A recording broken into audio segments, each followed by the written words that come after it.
The day in the life, the TikTok trend that's getting people fired. It's kind of a weird thing. Right now, I think we're in a time where everybody kind of wants to make content, even if it's just for fun. But you do have to remember, depending on what your day job is, you might not want to put everything on the internet. And I think people are starting to learn that the hard way. Make sure you guys tap into the Twitch streams. We're streaming every Sunday, Monday, Wednesday, Friday. Where you at, family? I want to see y'all there. Let's get right into the video. You already know where to find me. Come on. Where you at, Berto?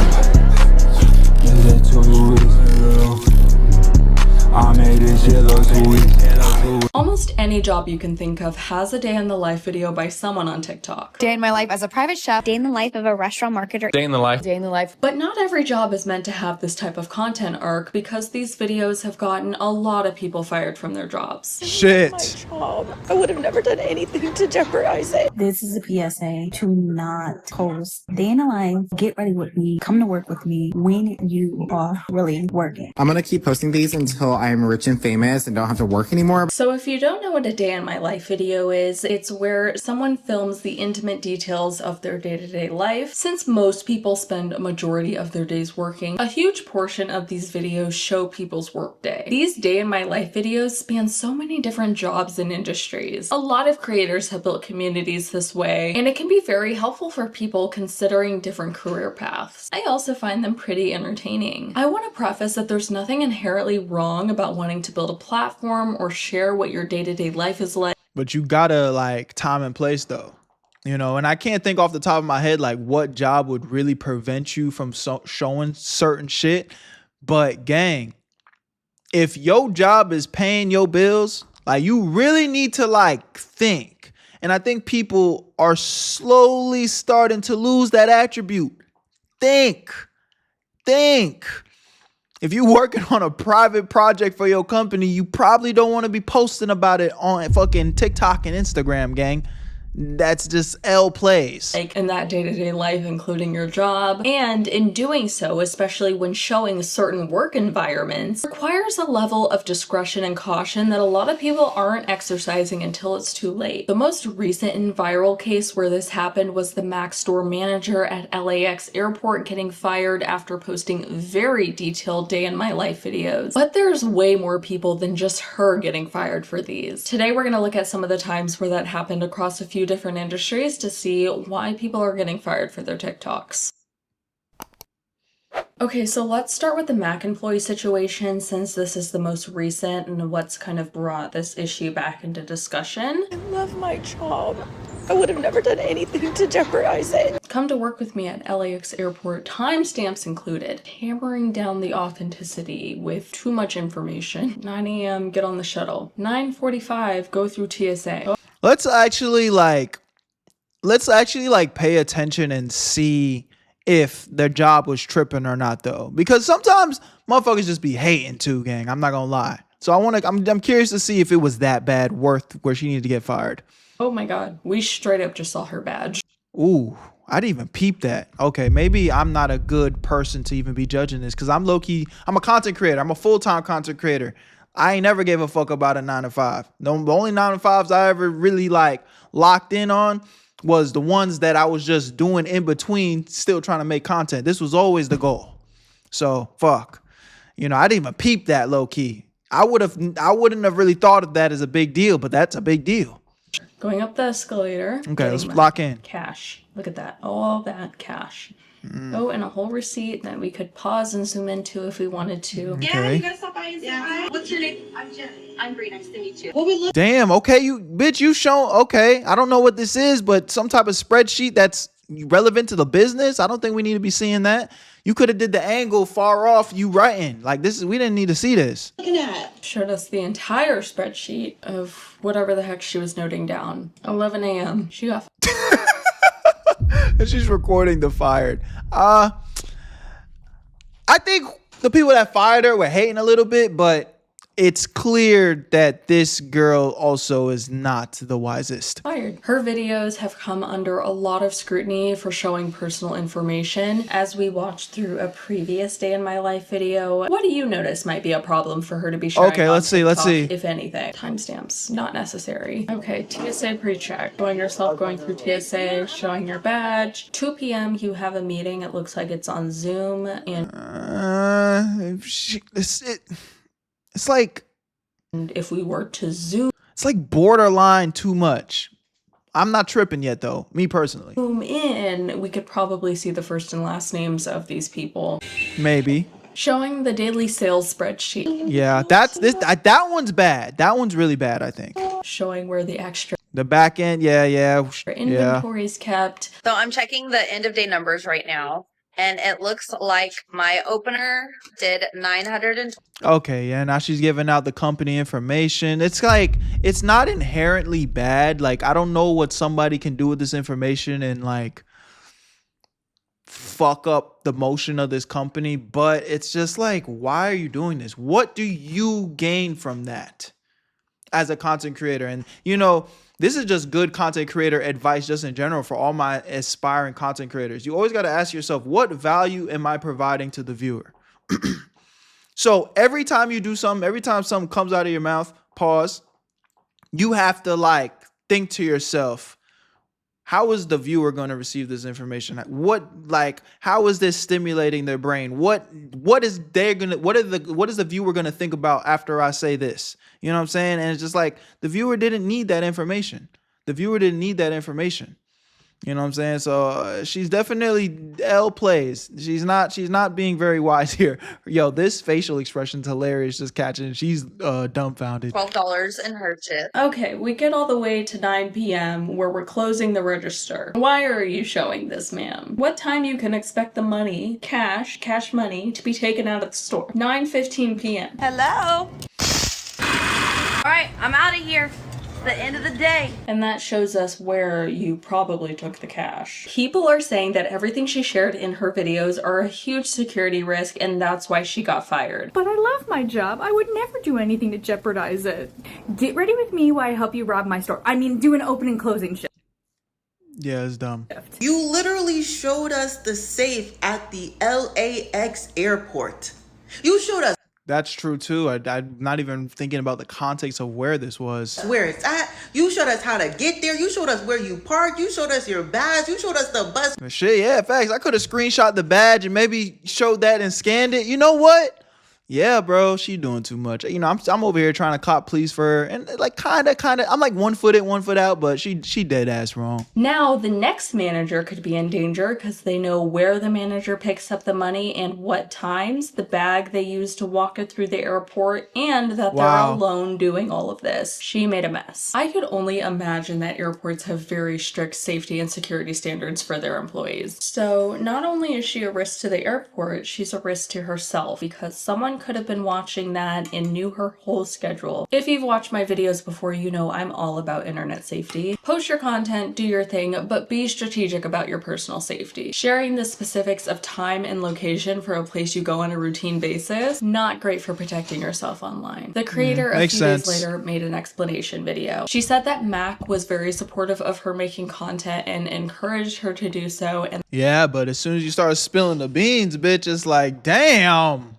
We can't support that. That the LAX airport is actually who fired her. And they fired her because she violated their social media policies. She said she didn't put the airport at risk. They didn't ask her to take down the videos, which is why they're still up. But other people very much beg to differ. People who are airport employees themselves are basically saying, no, what she posted was a huge security risk in violation for the airport. She's very lucky if she gets away with just getting fired and she has no other repercussions, because I've worked alongside the FAA and they do not play when it comes to safety, specifically with protocols that are that specific. You have to be very aware of what you can and can't do. I think you'll see in these other scenarios that the trouble often comes with a mix of violating employees' social media policies and violating other privacy, confidentiality, and security standards. This has happened to a lot of nurses, doctors, and medical personnel over the years. My immediate thought when it comes to medical personnel is HIPAA. If something in a video that you post online compromises patient patient confidentiality, then that can be bad news for not only your job, but also for your license. And from what it also seems is that a lot of Yeah, I mean, that makes sense. You playing with people's lives. hospitals and That's one thing, like, you know, my mom's a nurse and she was kind of telling me about that, like how a lot of young people are coming into the game nowadays and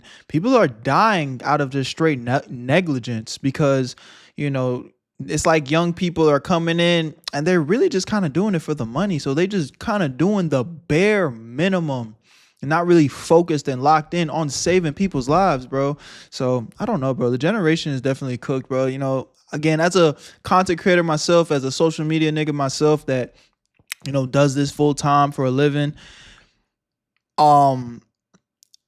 you know, we get desensitized to a lot of real world shit, bro. We get desensitized to a lot of real world shit. But at the end of the day, man, like this world, we need people to lock in and do their jobs and do them with passion and do them correctly.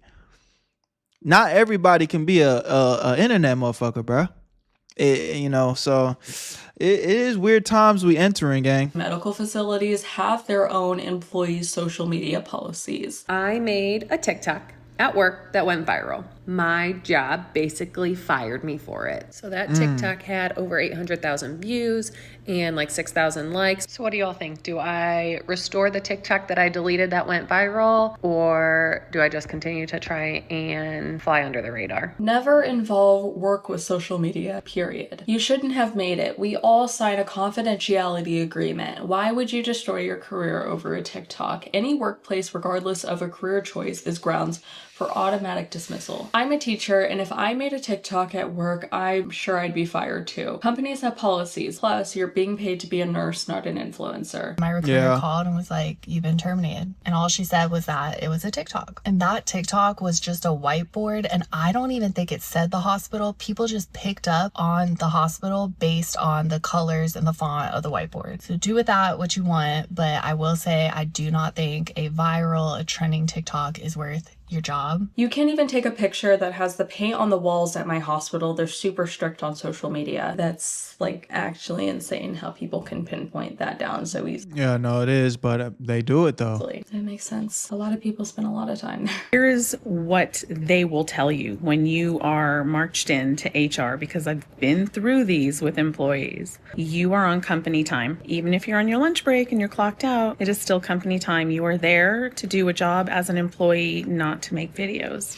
I think at the end of the day, this is more than fair, bro. You know, I think, again, social media can be fun, and sometimes you're just making a lighthearted video and you're not even intending to quote unquote go viral and be this social media superstar or whatever. But, you know, especially when we talk about nurses, teachers, like these are police officers. And again, you know, we've seen it.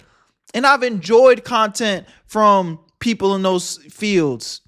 You know, I've seen viral videos of cops doing stupid, funny stuff. You know what I'm saying? It's like, so there's like the human level of it where it's like, damn, it's not that deep. Allow people to have fun. But then there's the other level. It's like, not everything's supposed to be a joke, bro. Not everything's supposed to be a joke. Like, yeah, and I definitely seeing the other side here, and I think I'm just gonna go ahead and co-sign. Like,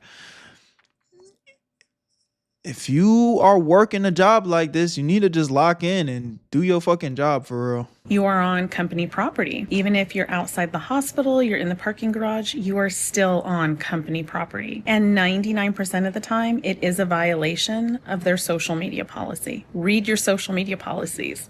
You will be surprised at how well those are written to protect the employer and to give you zero chance to be able to do this. This has also happened to teachers. Teacher talk is huge. Teachers are underpaid and often come out of pocket for their student supplies. So a lot of teachers who have built a following on TikTok are able to supplement their own income and even use that. Now that, and this is where it's the human side. It's like, you hear that teachers are so fundamental to society and they are underpaid. So why, it's like this double thing where it's like, why can't a teacher that is passionate about teaching, that is, you know, going above and beyond for their students, why can't they supplement their income so that they can even potentially do an even better job for their students, right?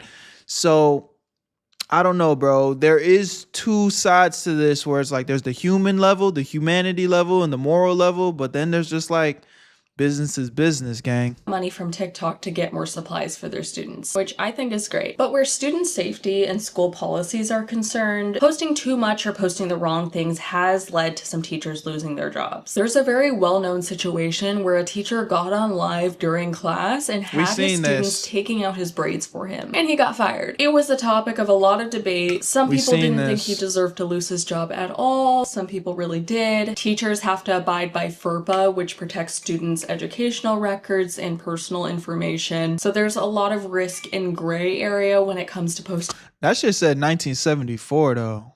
Hold up. The Family Educational Rights and Privacy Act is a federal law enacted in 1974 that protects the privacy of students' education records. FERPA applies to any public or private elementary, secondary, or post-elementary school. It also applies to any state or local education agency that receives funds under an applicable program for the U.S. Department of Education. Hey, 1974, gang, you know, again, I'm not saying that bro shouldn't have lost his job, but they probably need to add an update to this motherfucker right here. 1974, that was a long time ago.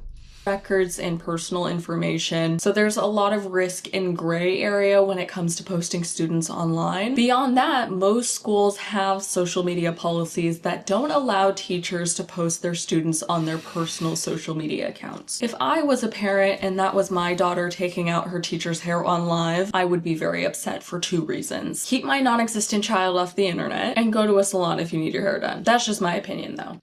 Fair enough. Teachers, stop posting your students on this app. I ask, why are we showing our students? And you respond with, oh, the parent signed a media release. That media release is for the school's official purposes, which means the yearbook, posts that go out to parents, or maybe the school's official Facebook posts where they're not naming individual children. Even if you did have permission, it is unethical for you to post these children to the internet. Parents, would you be upset if you saw your child pop up on this app because their teacher posted them? Me personally, I think context matters, man. I think it just depends on what I'm seeing, depends on what I'm looking at. You know, again, I'm the type of person where I really look at the intention, you know what I'm saying? Because I've been in school, we've all been in school, and, you know, I've had genuine relationships with teachers where it's like, I can see how a teacher creates a bond with a student, and it can be kind of just a memory, you know what I'm saying? I've taken pictures with some of my favorite students, I've taken pictures with some of my favorite teachers before, but shit, I used to be a school counselor, and I've taken pictures with some of my, you know, the students that I used to counsel when I was a school counselor. So it's like, I get that teacher, counselor, student relationship where, you know, a picture or a video can genuinely be a memory. But social media is getting too crazy nowadays where it's like some shit just not meant for the internet, bro. It's not the same as 5-10 years ago where you just post a genuine teacher student picture, you know, arm around each other, smiling for a memory, like, and it goes in the yearbook or some shit. It's like, nah, bro. Y'all, now everybody's vlogging. You seeing, you know, you could potentially see your goddamn kid crying on the internet in class and stuff. It's just like certain shit is like, some of these kids don't even know the consequences of this later. I think we are actually in a very unique time where kids are going to be able to like look back and be like, yo, my entire life has been documented, you know, versus like me, you know, obviously there's documentation of my life and pictures and videos, but like things are so digital now. Motherfuckers are getting TikToks before they even know how to say mama and dada. You know what I'm saying? Parents are making social media pages for their kids before they even know how to walk. So I think we're in a very unique time, man. And we honestly don't even know, or I think we're starting to see, but we honestly don't even know how bad this can actually get. Yes, I'd be very upset for my hypothetical. Because this is the first time in history. I had to unfollow a teacher creator on here that I had previously connected with because their content started to make me feel uncomfortable. This might be a hot take, but even if you are a high school teacher, you should still not be filming your students and posting it online. The majority of your students are under 18, so they are still minors. Even if you have a few seniors that are 18, you are still in a classroom setting where you have authority over them and should not be posting them online. People from other industries and more corporate positions have been fired for posting videos at work. A lot of these situations do come from posting anything on that company's property and therefore violating their social media policies. Others are also straight up risks to security and confidentiality. Please tell me y'all saw the video of the man who said that he got fired because he was doing payroll on live and he couldn't believe that they let him go. He was like, well, I was just trying to do a day in the life. I wanted to show the people that support me what I be doing at work. Yeah, but you also are handling other people's money, gang. That's very private information. So you're doing payroll at work. Why are you on live? Not only that, people don't even normally have people in the room with them when they're doing payroll because these are people, this is sensitive information. This ain't everybody's business. This is a PSA to not post day in the life, get ready with me, come to work with me when you are really working. I don't care how much you blur it out, there's always going to be a slip up. This video was a particular day in the life of me greeting my employees, going through my workflow. Oh, damn, she got fired. Showing my phone, my work phone, and things like that. Literally knew all about the content, blurring it out, not zooming in, staying very far from the screen, right? But there was a slip up in my video. So this woman was saying that she was really careful about her day in the life content that she was posting. But in one video where she was working, she made one little mistake where she forgot to blur something out. The company saw that as compromising customer confidentiality and she got fired. For people who want to film day in the life content, especially when it comes to work, there's a lot of risks, especially if you're not careful about it. Get familiar with the social media policy of whoever you're working for. It's possibly even a good idea to get written permission, but there are also a lot of workarounds to make career content that doesn't necessarily involve bringing the camera around with you and showing what you do during your workday and in the workplace itself. There's also the personal safety piece of it, because forget the company. So many of these videos have very detailed information about where these people work, what their route is, what they're doing, just a bunch of things. There's absolutely a way to make content about anything, including your job if that's what you really want to do, without putting your safety or the job itself at risk. Oversharing online is seen as so normal nowadays that most people participate in these very unsafe trends and don't even think twice about it. And they definitely aren't sitting down to think about, okay, when I post online, what is okay for me to share and what will I absolutely keep off limits? You guys wanted some resources to help you make safe decisions while posting online. So a year ago, I created a Word, I think this is the end of the video. But yeah, man, y'all let me know what y'all think in the comment section, bro. You know, I kind of gave you my thoughts. At the end of the day, I think we're in a weird time right now, in a very like transitional phase, because again, like the age is getting more and more and more in digital every single day. So I think people are still trying to figure out how to navigate it. You know, I'd imagine I'm gonna give people the benefit of the doubt and say that most people don't mean no harm, right? But we gotta also kind of keep our heads on our fucking shoulders and be like, certain shit just not meant for the internet, gang. Certain shit is just not meant for the internet, especially if you're just doing this shit for fun. You know what I'm saying? You know, me, I even have a private life. Like, there's certain shit that I'm not willing to show or give y'all. And I'm the type of content creator where I give y'all a lot. Y'all know a lot about my life. You know what I'm saying? I blew up off of telling story times and giving y'all the down bad times and, you know, some of the lowest moments of my life. So it's like, so I'm one of the motherfuckers that overshare on the internet, and I still have shit where it's like, y'all don't need that, you know? So it is what it is. I'm curious to hear y'all feedback, bro. There's a different little type of video, but I think it was a great conversation. So I'm excited to hear y'all feedback. I love y'all. Appreciate y'all. My name's Berto. Make sure you guys tap into the Twitch streams. We're streaming every Sunday, Monday, Wednesday, Friday. Where you at, family? Y'all already know what it is. Y'all know where to find me. Go. Where you at, Berto? I made this shit look too easy.